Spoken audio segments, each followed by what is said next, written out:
Did you know you can whip up a restaurant-inspired recipe in less than 30 minutes? I'm going to show you one of my favorite easy dinner recipes. I'm Christina from It Is a Keeper. I share tried and true recipes that anyone can make. I believe if you can read, you can cook. Welcome to my kitchen. Today, I'm showing you how to make my favorite pork piccata. It's a quick and easy recipe, but it tastes like you slaved over it all day. It's fancy enough for company, but easy enough for a weeknight.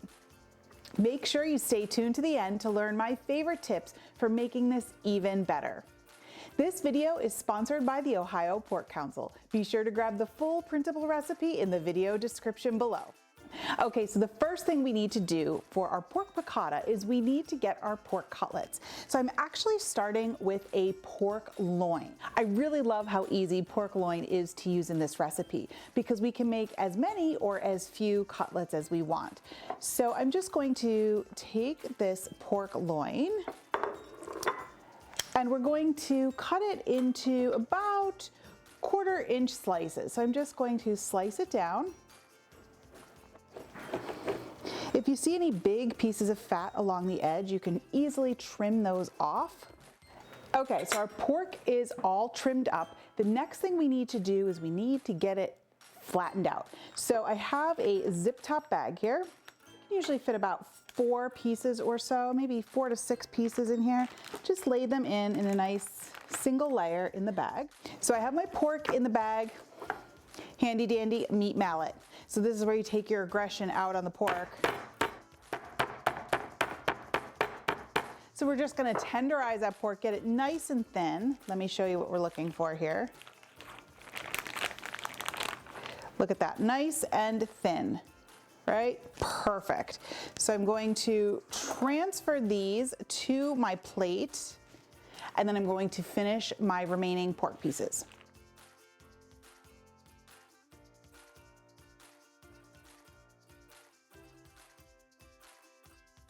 Now that we have our pork flattened, we're going to season it. We're going to actually season it twice. So the first time is just here on the pork slices. So we're gonna give that a nice coating with our all-purpose seasoning blend. But we're also going to put some into our flour dredge. In this bowl, I just have some all-purpose flour and I mixed in our all-purpose seasoning blend, and then we'll take our pork slices and dredge them right in there. I'm gonna season the other side because we didn't hit that yet. And we wanna make sure it has a nice coating of the flour on both sides, that there's no exposed pork, and we're just going to shake off any extra just like that. This is exactly what we're looking for. And the flour is going to do 2 things. Number 1, it's going to help keep our pork nice and tender so it doesn't get dried out from the heat in the pan. And the other thing, it's going to help us thicken our sauce a little bit when we go to make our piccata sauce. Okay, so this is our last piece of pork that we have that we're dredging. Now, while I'm doing this, I also have my oven preheating at 350 because as we cook this, we're going to pan fry it quickly, but then we're going to move it to the oven to finish cooking.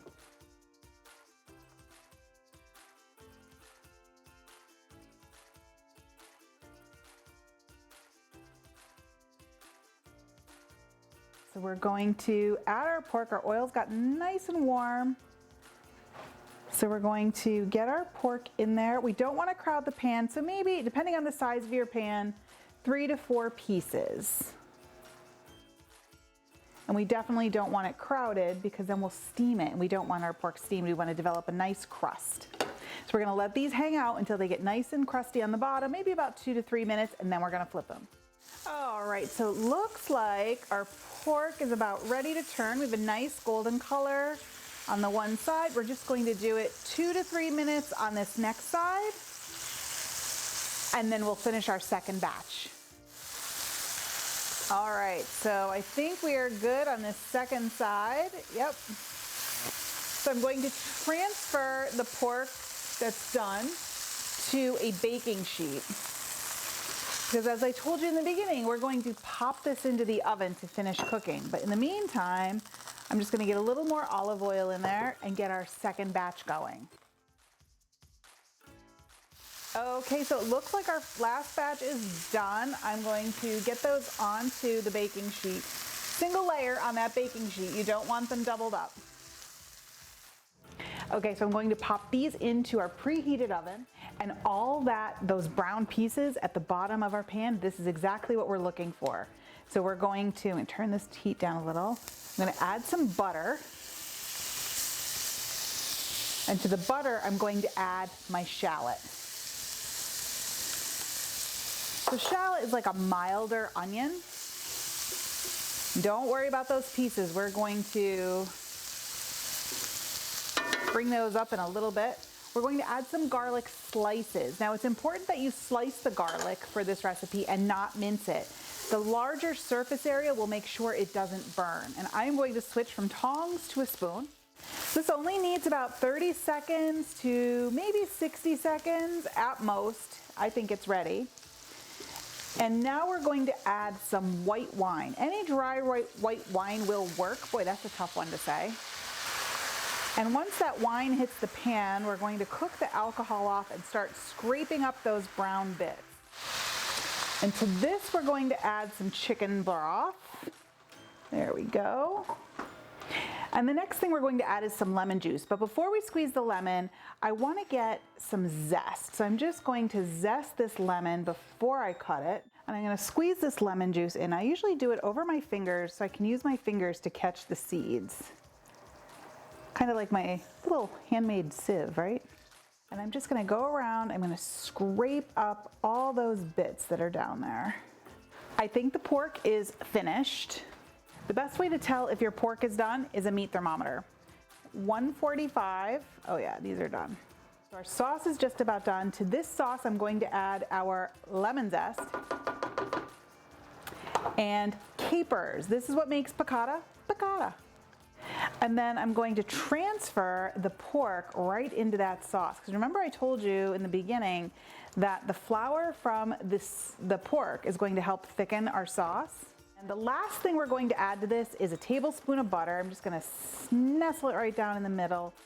All right, we are just about done. I need to plate this up so we can dig in. Just look at this deliciousness. You guys, barely 30 minutes. Barely, barely, barely. This is so easy and fast to make. Now, before we dig in, let me share some tips for making this even better. First, make extra sauce. Trust me on this, you'll want extras to drizzle and dunk and all that deliciousness. Second, you can make this extra crispy. Simply swap the flour dredge for some panko breadcrumbs and you'll get a delicious crispy crust. Third, if you don't have shallots, you can easily swap finely minced onion in and no one will ever know. And last, if you're not a fan of capers, I have two options for you. Number one, pick them out. The capers add great briny flavor to this dish, but you don't have to eat them. You can always cook with them and then pick them out at the end. Number two, you can always leave them out, but that's like taking the piccata out of the piccata. I am going right here for this piece on the end. And I do love capers, so I am going in with a caper. Oh.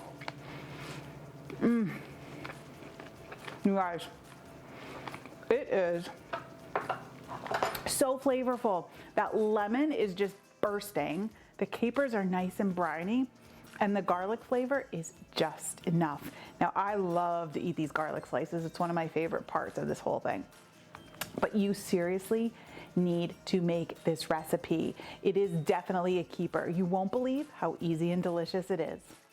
There are so many great pork recipes out there. One of my most popular recipes is my 20-minute Mongolian pork. It's so easy to make. You don't want to miss it. Check it out here.